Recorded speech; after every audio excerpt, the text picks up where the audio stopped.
Ordering 1,000 copies. Okay, this is a really big step because at this stage, you probably can't just have it all shipped to your house and to your garage. It's going to be tricky to manage that much stock. It's going to take up heaps of space, and you likely have the resources to set up a bit more of a structured kind of delivery system to get the games out there.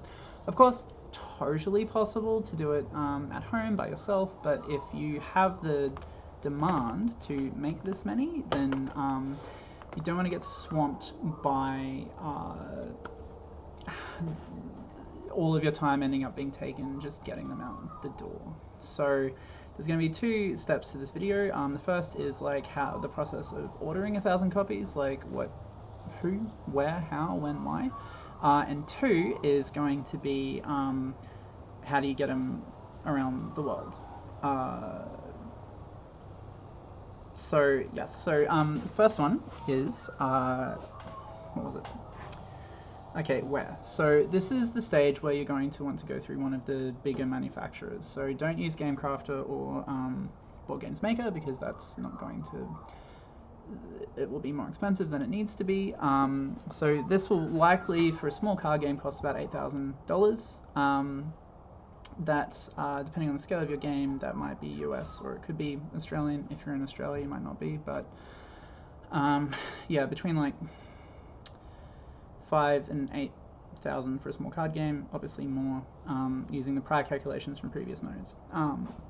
And yeah, so this is best organized through, depending on your resources, either private arrangements with a manufacturer that you've gotten through Alibaba and have a bit of experience with the sampling, or through Print Ninja Wingo, or Long Pack Games is also a really nice one that I can recommend and have heard good things about.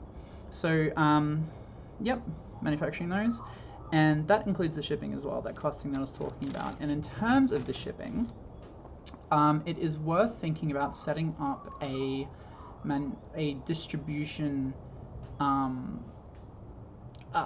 service. So for if you've done a crowdfunding campaign, so there's going to be three options here.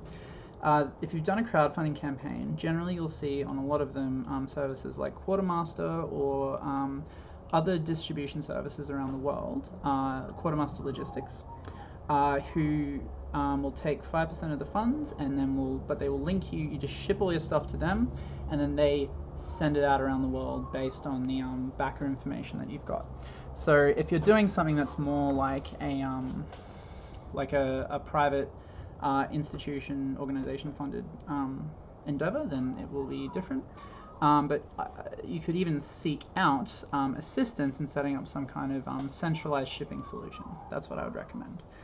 And there's a lot of online services. So Half Monster uses EasyShip, which essentially gets orders from wherever they're done. So that could be crowdfunding, or it could be through our website, or it could be through like eBay or Amazon or wherever. And then all the orders are sent to the same place. Then we have a warehouse that's also linked into that, and the EasyShip sends the information and also books the couriers or the ships or the planes or whatever the sort of affordable way is to get the game to where it needs to go.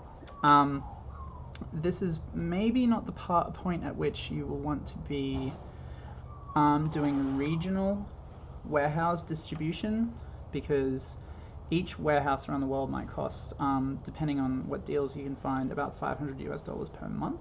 So at 1,000, that's not going to work out maybe financially, but a centralized solution where after your print run, all the games are sent, whether it's a big logistics company or whether it's sort of like a more private shipping solution that you've arranged, is a really good idea at this stage. And in terms of the profitability at this point, for manufacturing, the cost will be, or should be, for a card game about $8